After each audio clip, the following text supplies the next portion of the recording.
Go!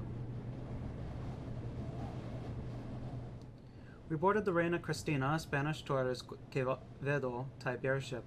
Its gondola is shaped to resemble one of the infamous Spanish galleons of previous centuries,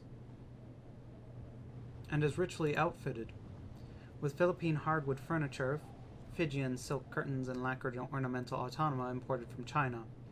My cabin resembled a fashionable salon more than an airship berth. Mr. Fogg looked a little pale and unwell, but I reasoned he would quickly improve now that we were away from the disease-ridden city of Manila.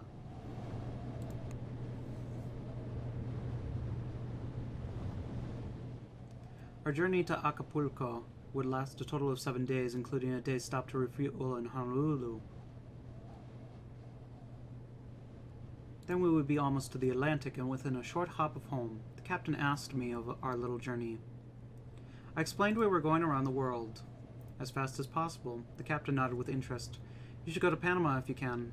I'm told there are some impressive new airships. Well, things like airships being built there if you can find them. Like airships? I pressed. He looked uncomfortable. The Haitians have their own way of building things. You will see, perhaps.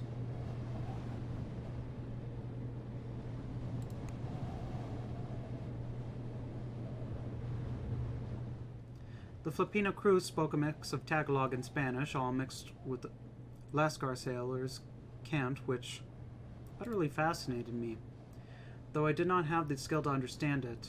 Don't bother trying to learn it, the captain remarked in elegant Spanish. You need a sailor's heart to do so.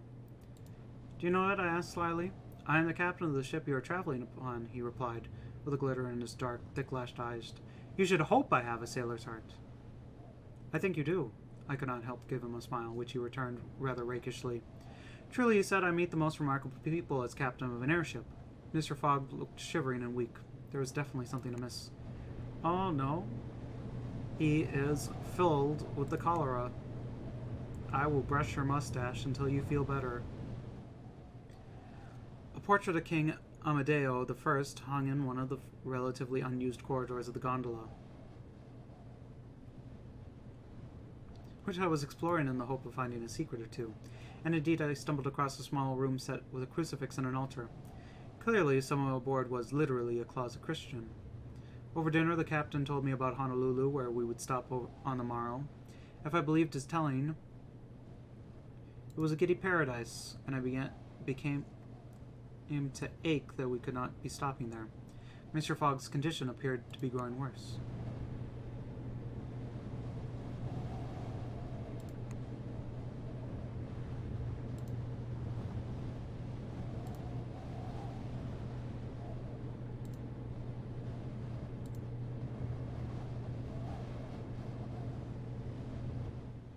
We spent the day tethered at Honolulu Bay as the crew deflated and refilled the airship's envelope, overhauled the engine, and replenished our fuel.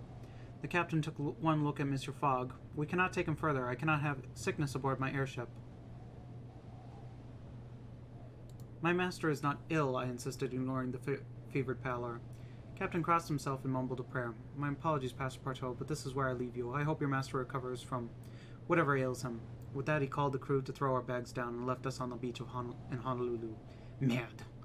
That night I remembered to adjust the pocket watch as we had crossed the international date line and gained ourselves a day.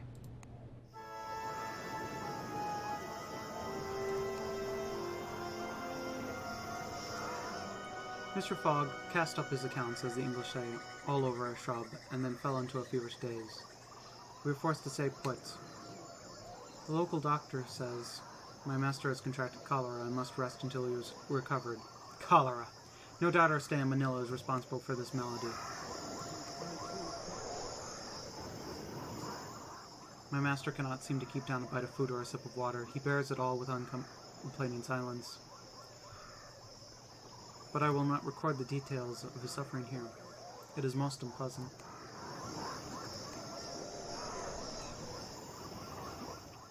Mr. Fogg decided we had dallied long enough, and I had to force him back into his bed, though he had no strength to resist.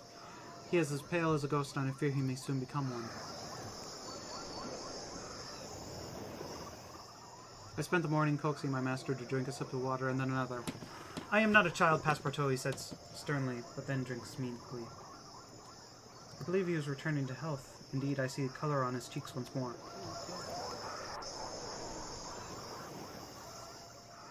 Mr. Fogg's fever broke this morning. I could almost embrace him. Thank you for tending, Passepartout, he said, simply adjusting his cravat. Now, it is past time we left this place, don't you agree? So we could go to San Francisco. I kind of want to go to that. It's going to take 33 strength, though.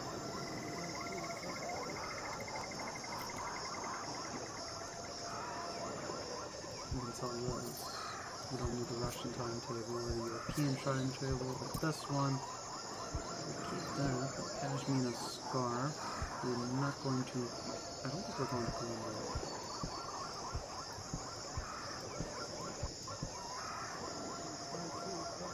We're going to Acapulco. Or no, we're not going to Acapulco. We're going to Panama City. And this is Panama City as well. Come on.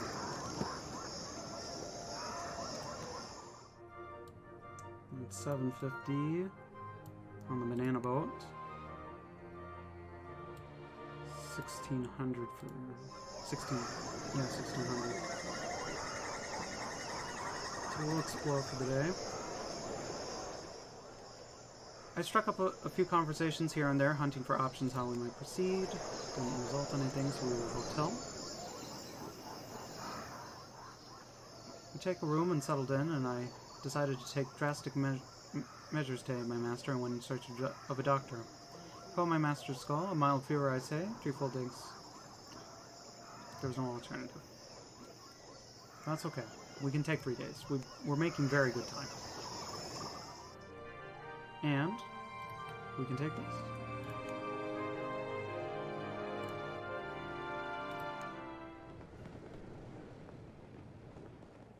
We boarded a sailing ship bound for Panama. Captain Luapo introduced himself briskly, leaning upon a hardwood cane. My ma was a nice Samoan fisherwoman, and my papa was an Iowan coal hauler in the harbor of Pago Pago. I inherited her broad back and his eye for $1.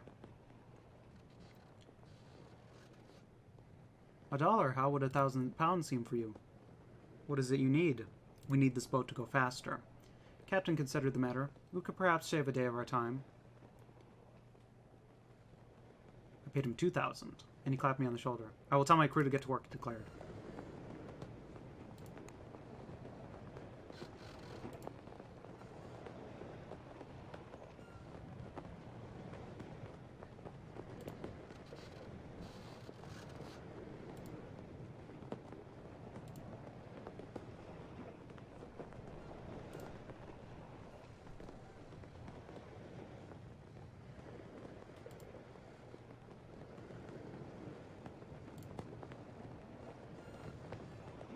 There we go, we'll get some extra time. Madame Constanza, Captain Luapo's wife, served up our fresh-caught lunch of sea fish, though she confessed that she had not cooked it herself. Dupe is a cook, she whispered. I don't have a skill. I, too, am envious of cooks, I confessed in turn. It is a practice which requires patience, and I am not a patient person. She smiled softly, and I could not help but see the long, jagged scar which pinched one side of her mouth upward. I looked away from it, not wanting to give offense, but she ran a finger down its length as I watched. You don't have to pretend you don't see it, Madame Constanza murmured. It's hard to ignore. My apologies, Madame. I looked at my hands. It is none of my business. It wasn't my husband, if that's what you're thinking, she replied. I was a threshing automaton operator, and my machine threw a gear. She sucked in a breath. I was lucky to get away so lightly. I have friends who have lost entire arms and legs to such accidents. You're very lovely nonetheless, I said, with gentle gallantry. She seized a knife from the table and held it to my cheek with a sudden pain snarl. Oh, really? She breathed. Then would you like me to give you a mark like mine? I froze, and Captain Luapo appeared as if by magic and settled his arm about Madame Constanza's shoulder.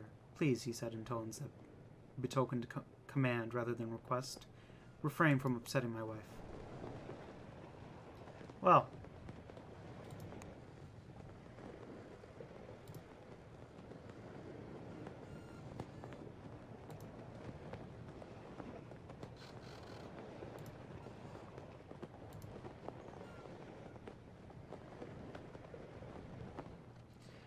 Having managed to offend Madame Costanza the previous day, I kept very silent when another passenger asked Captain Luapo how he had injured his leg. "I fought a Siberian bear," he said with every appearance of sincerity. I looked around at the crew, who nudged each other and muttered amongst themselves. "I heard," said one of the navigators, "that you took a dagger to the knee in a duel with a beautiful pirate captain." Captain Luapo smiled. One of the engineers raised his mug. "No, I heard you were mauled by a shark off Oahu." "Don't be silly," interjected a coal hauler. "It was a Haitian ouvrier who used the captain's blood for a spell." I looked at Madame Costanza, whose eyes were cast down demurely, though there was a bright smile on her lips. "Oh no," she interjected in her soft tone. "I think he took his wound rescuing a princess held captive by an evil lord." Constanza, Captain Luapo chuckled. "You have it backwards. It was the princess that wounded me." He minded being struck in the heart. And I wondered if the captain was not rather terrified of his wife and her maniacal tendencies.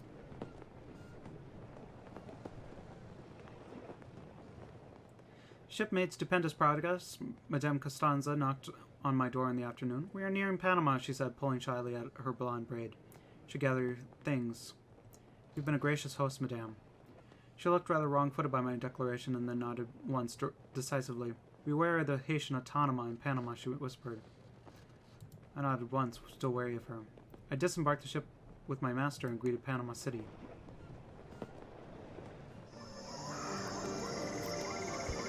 Quarterly consultant?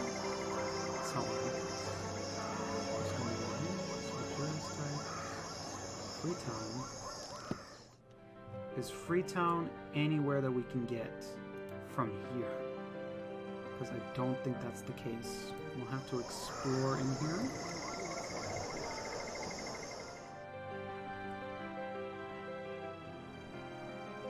And there's only two ways. Panama City seemed a town perpetually on the edge of disaster. A great number of inhabitants had emigrated to California during the gold rush 20 years ago. The 49ers, as they were called, had left empty spaces which were quickly filled by new immigrants, creating a multiracial, polyglot society. I admired the Panamanian spirit. The town was a bricolage of a nation created from whatever materials were available, with all the anarchic strength of such an origin. Of course, there was the canal. The French had bought the rights to construction from the Colombians, but quickly ceded those rights to the Haitians after disease decimated their engineering corps. Haitians now virtually ran the city with their foreign wealth, and, so the local rumor went, the blood-drinking voodoo machines they used to dig up the canal. I could but be curious, in particular about the supposedly mystical machines. They were elephant-sized steam shovels painted bright red and blue. Dyed rooster feathers adorned their boiler, and a single operator sat in the carriage to control the winch, boom, and bucket. Great quantities of stone and dirt were being thrown into the air, undercut by the whistle of steam escaping and boilers rumbling. As I watched, a tall, sharp-eyed fellow in a pinstripe suit glared at me. "You're here to watch or work?" "I'm looking for airships," I told him, and he sputtered a laugh. "No airships here. We're making canal for boats, obviously." I was told there was something here that flies, I persisted, hoping not to be disappointed. "You should ask Fanchon," he said. "She's our great inventor." He nodded towards a tall black woman who was checking the fuel barrels, occasionally dipping a finger in a tarry black substance and tasting it.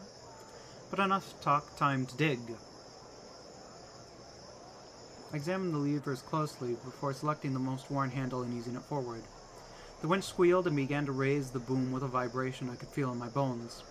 A grin spread on my face. I rather threw caution to the wind in my experiments. After a few unfortunate incidents of near burial and decapitation, I developed my own style of excavation. "Unconventional," Gesner remarked, looking at the magnificent pile of dirt and rock I had cleared. "Clearly you have skill." As I worked, I saw the woman called Fanchon move away from the site. If she was an artificer, perhaps she would be useful, but my shovel would not be stopped or slowed, and I worked until evening.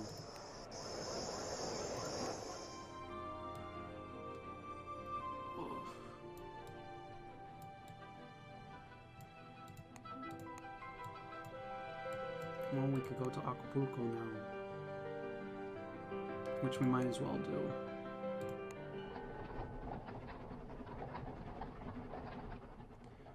One could hire a coleche to travel the length of Central America along which a good quality road had been established.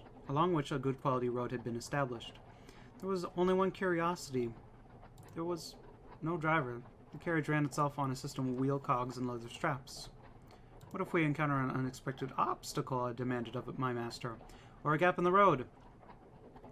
I am confident the makers of this device will have considered that, he replied as he stepped aboard. Come. Would that I shared that confidence, my friends.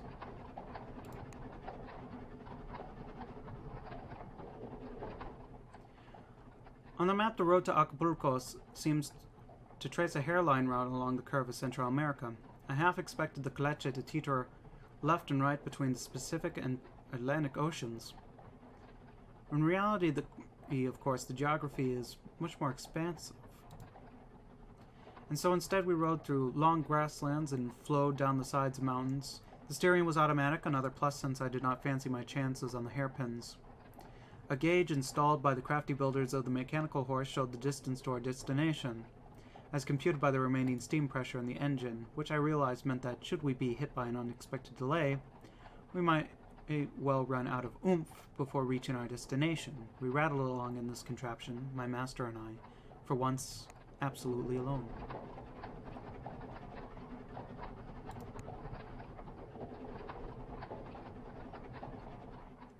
On our second day, the carriage screeched to a sudden halt. Someone had lain a log across the road. I looked about before getting out, but saw nothing of interest besides the scrub, the rocks, and dust. Mr. Fogg looked at me expectantly. He was right, of course. There was no option. I was sure it was a trap, but I descended all the same, and sure enough, there came a shot as soon as I hit the path. Don't move! We're taking your vehicle! I raised my hands and turned about. A lone figure rose behind a rock, sitting along the barrel of a gun. Just want the vehicle, it called in a thick Mexican accent. Don't want to hurt you, but I will. Come down and I'll help you move this log out of the road, I called. The figure took a few tentative steps down the hillside. And that was when I noticed Mr. Fogg creeping through the scrub behind the back of the coleche. I decided to keep the figure talking. You must have been waiting here a long time, I said. We have water, surely you're thirsty. What do you care if I'm thirsty? Demanded the figure. Mr. Fogg was creeping ever closer. I am a valet, I replied. Others' welfare was my stock in trade. Damn it. I shouldn't have said that. Mr. Fogg had now scrambled a little way up the mountainside and was behind the figure. What his plan was now, I could not guess. I could hardly imagine him braining the bandit with a rock like a caveman. Stay there, I said. I'll bring some to you. Stay back, the bandit shouted, suddenly alarmed, perhaps sensing the balance of the situation was shifting. At that moment, Mr. Fogg stood up directly behind the figure. I covered my eyes, expecting violence, but he only spoke. Now then, my master said sensibly. Perhaps we can all get on with our journey. The figure whirled about to face Mr. Fogg, and I rushed forward and knocked them both down. A bullet fired, but went harmlessly into the air. Mr. Fogg kept the bandit covered while I removed the log from the road on my own, a Herculean task that took an embarrassingly long time and much puffing. Now then, I said, red-faced and panting, we keep the gun, and you should be on your way. The lady removed her kerchief and tilted her head. Where are you going? I gestured with the gun for her to leave. Now. My eyes must have been shot through with steel as our bandit scrambled backwards and then raced away into the scrub. A cold way to treat a lady, Mr. Fogg observed as the coleche began to move once more. I found myself rendered rather speechless by his remark.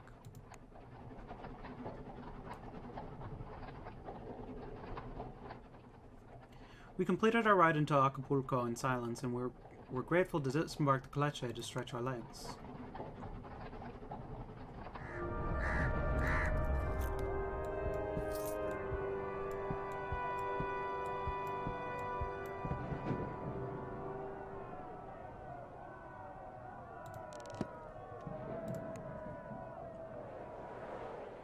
The French had a tenuous hold of the Mexican port of Acapulco. The bay was crowded with ships firing upon each other, and airships rained fire and misery down upon the slope-roofed buildings. French soldiers fought Mexicans in the smoke-weathered streets. We decided to explore the city, the better to find a way to leave. We kept to the French-held docks and warehouses where our white skin and my command of the mother tongue kept us from suspicion. "You're not soldiers," a soot-stained lieutenant remarked, clutching his rifle close. "This is a dangerous place for a civilian." "We're merely passing through," I assured him, raising my voice over the shouts and rifle shot. "What is the French army doing here?" "Something about the Mexican government's debts," the Sioux lieutenant shrugged. "I hate this goddamn city." "Why don't you leave?" I shouted back. "This place? Leave the army?" He shook his head, looking sick. "Then what do I do?" "Go be a farmer in Provence," I shrugged. "Surely anything is better." "Keep your head down," the Sioux lieutenant roared, as a rope of fire lit a nearby building. He led us to a warehouse which had been converted to a makeshift garrison, and my master and I huddled there until evening fell, and the bombardment of Acapulco paused for the night, but we still did not have a way out.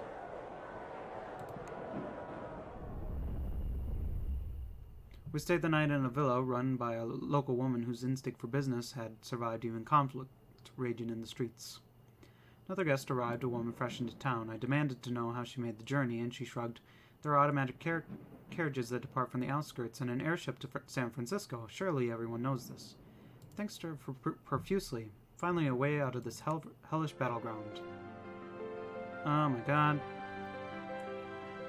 We're going in circles. Oh, no, we can go to New Orleans. Depart for New Orleans. Get us out of here tomorrow. Negotiate. 6:10. Go. Go! Get us out of here. Into the caleche.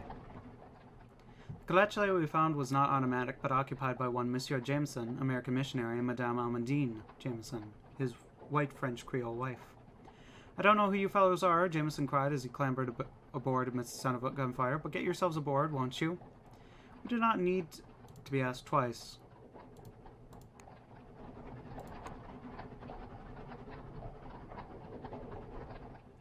We fled Acapulco by caleche, all of us clinging to our leather seats as the mechanical horses breathed steam into the air. "Do you think the French will hold to Acapulco?" Mr. Jameson made a silencing gesture. "I will have no talk of politics in my phaeton," he commanded. "It will upset my wife." Madame Jameson lifted her hand and made a mocking face behind its shield and pretended not to have seen it. "I'm only a valet, after all, and it would be improper." To avoid any further temptation, I spent the rest of the day silent, watching the landscape as we wound our way north to New Orleans.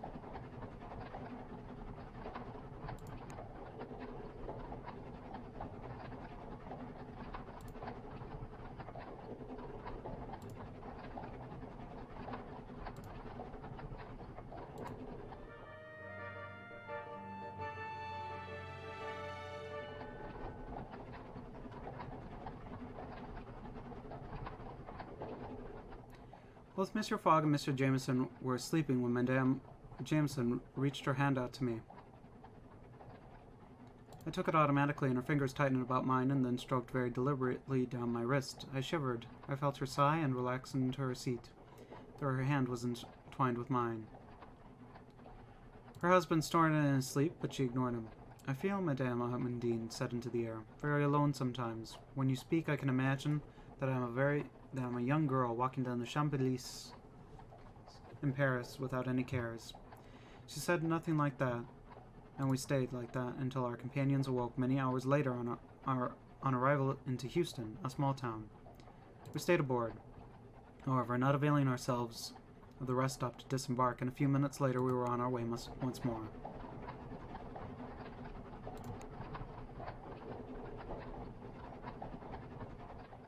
"Do you know much of New Orleans?" I asked Mr. Jameson, not wanting to look at his wife's face after our strange intimacy the previous day. "It is a heathen city," he said scornfully, "full of sin and ripe to be saved." "I grew up there," Madame Jameson said thoughtfully, a smile playing across her lips. "I think it changes the soul to grow up beside a river. What do you think of Monsieur Passepartout, having grown up on the banks of the Seine?" "Seine is like no other river, madame," I replied, "even the great Mississippi. She is fickle and wondrous." "Seine is exactly like the Mississippi," Madame Jameson clapped her hands together. "You understand me precisely." City holds one thing that you will like, Mr. Fogg, Jameson added. What is that? I asked on behalf of my master. The fastest train line in America runs from New Orleans. Thank you, I declared. This is excellent news. He nodded. I'm happy to help God's soldiers. As my friends, we of course were. Quite. An hour later, we caught our first sight of the Mississippi, a thick brown ribbon of water whose curve we followed up to the much mythologized city of New Orleans.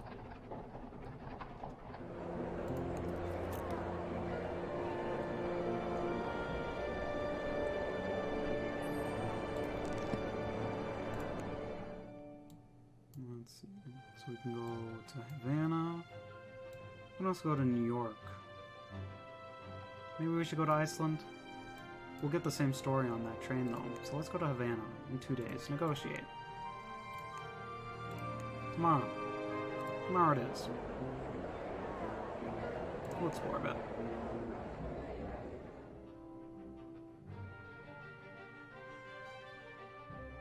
We could go to Port-au-Prince. Browsed around, my ears open, investigating the various ways in which we might continue. A hotel. I met Death in a smoke-wreathed red-lit bar in New Orleans. As the jazz band struck up another tune, he offered to buy me a bourbon. Holy Mother of Heaven, I blasphemed succinctly as some of the other patrons snickered.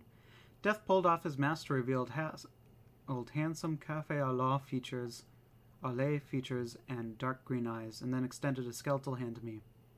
Fine costume, I remarked. Merci, mon cher. I am Death at our neighborhood Mardi Gras, and I am practicing my role.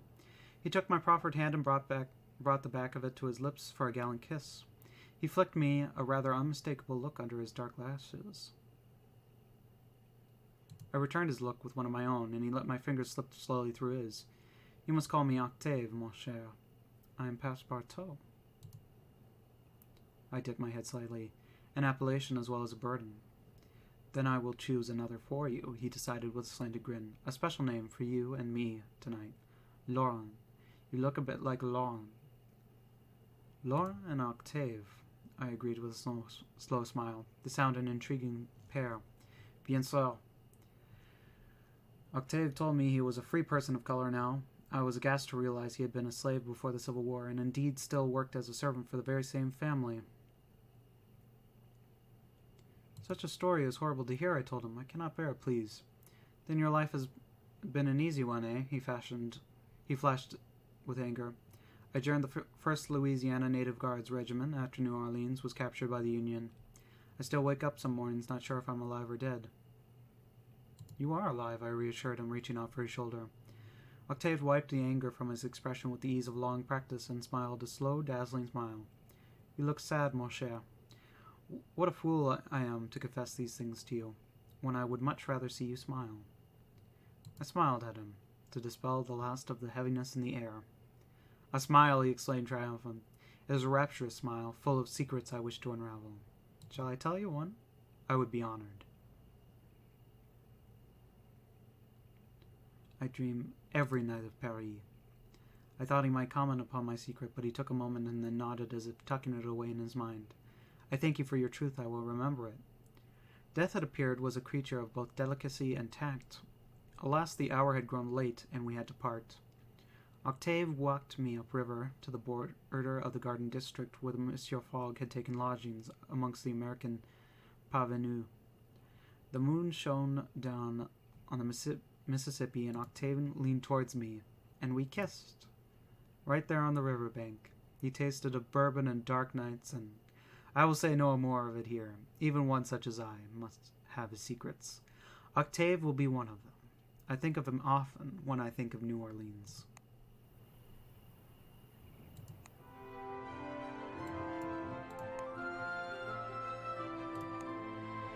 Let's go to Havana. Airships sailed out of the coast of New Orleans and across the waters of the Caribbean. They were fast and inexpensive. We jumped quickly aboard.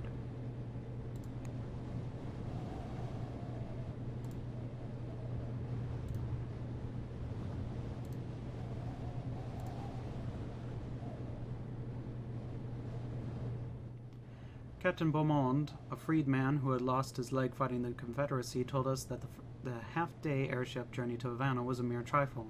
You will hardly feel it, he assured us. A shame, I enjoy flighting, I told him broadly, leaning over the rail. This more of a hop than a flight, he replied. Regrettably, however, Captain Beaumont was proved disastrously wrong.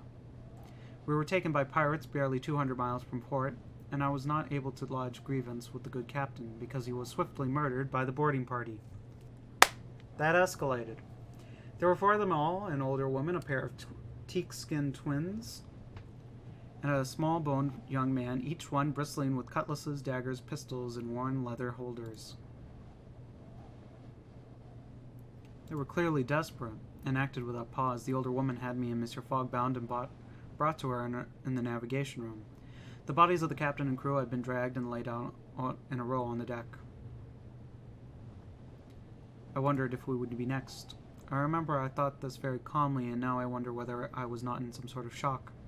As I looked at the captain's bloody, lifeless face, I wonder if she could be seduced. I considered whether I would prefer to be shot or stabbed or just thrown over the side of the airship. Such strange calculations. We're going to Port Royal, the older woman said, her lower lip disfigured by a scar that slashed the length of her face. It shone livid pink against her dark skin.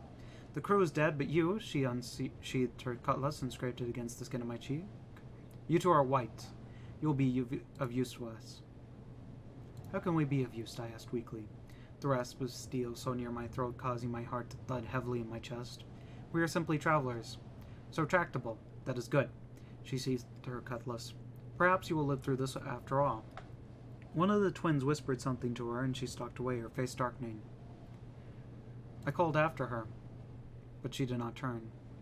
Well, Passepartout, my master murmured, this is an unforeseen turn of events. Well then,